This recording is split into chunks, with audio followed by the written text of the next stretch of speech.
আসসালামু আলাইকুম ভিউয়ার্স, আপনারা সবাই কেমন আছেন? এটা দেখে কি আপনারা কিছু বুঝতে পারছেন যে এটা কি? দেখে কিন্তু একটু বুঝতেই পারছেন যে এটা একটা জেলির মতোই মনে হচ্ছে। হ্যাঁ, আজকে আমি বানাচ্ছি এবিসি জেলি। আপনারা তো সবাই এবিসি জুসের নামটা জানেন। আজকে আমি জুস না বানিয়ে বানাবো জেলি। তো চলুন রেসিপিটি শুরু করা যাক। তার জন্য আমি এখানে একটা গাজর, একটা বিটরুট, একটা আপেল আর নিয়ে নিয়েছি একটা বেদানা।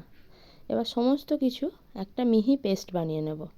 তারপর এখানে আমি একটা সুতির কাপড় নিয়ে নিয়েছি, সেটাতে সমস্ত রসটা ভালো করে টিপে টিপে বার করে নেব। এটা যেটা বেরিয়েছে সেটা। এবার রসটা আমি ভালো করে মাপ করে নিয়েছি একটা মগে। এখানে মোটামুটি 500 ml মতো রসটা বেরিয়েছে, আর সেটা আমি এখন একটা বলে নিয়ে নিচ্ছি। তো এখানে 500 ml জুসের জন্য আমি এখানে 5 গ্রাম আগার আগার পাউডার দিয়েছি। এবার একটা চামচে করে ভালো করে মিশিয়ে নেব।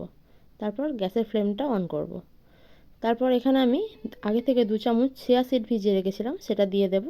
আর দেব অর্ধেকটা পাতিলেবুর রস আর 1 চামচ খেজুরের গুড়। তারপর সমস্ত মিশ্রণটা ভালো করে মিশিয়ে ভালোভাবে গ্যাসের ফ্লেমটা হাই করে ফুটিয়ে নেব। কিছুক্ষণ মোটামুটি মিনিট 5 মতো ফুটবে। তারপর গ্যাসের ফ্লেমটা অফ করে দেব, আর উপরের এই ফেনাটা আমি তুলে ফেলে দেব। তারপর একটা আমি টিফিন বক্সে জুসটা ঢেলে নেব। তারপর এটা আমি ওভারনাইট রেখে দেবো ঠান্ডা হওয়ার জন্য।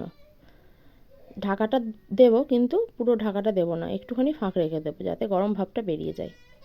তারপর দেখুন, সকালে আমি যখন এটাকে ডিমোল্ড করলাম তখন এটা দেখতে কতটাই না সুন্দর লাগছে। কালারটাও যেমন সুন্দর লাগছে আর জেলিটা হয়েছেও ঠিক একদম পারফেক্ট। দেখতে কিন্তু খুবই অসাধারণ লাগছিল। তারপর এটা আমি একটা ছুরির সাহায্যে পিস পিস করে কেটে নিচ্ছি। দেখুন আপনারা, এটা এখনও কিন্তু দেখতে খুবই সুন্দর লাগছে, আর খেতেও কিন্তু টেস্টি হয়েছে। এটা আমাদের স্কিনের জন্য আর আমাদের চুলের জন্য খুবই উপকারী। যেহেতু রোজের আমাদের বানিয়ে খাওয়া হয় না জুস, তাই এভাবে আপনারা বানিয়ে খেতে পারেন ফ্রিজে রেখে। তো ভিডিওটি যদি আপনাদের ভালো লাগে লাইক করে দেবেন, চ্যানেলটিকে সাবস্ক্রাইব করে দেবেন, আর যদি পারেন তো ভিডিওটি শেয়ার করে দেবেন। ধন্যবাদ।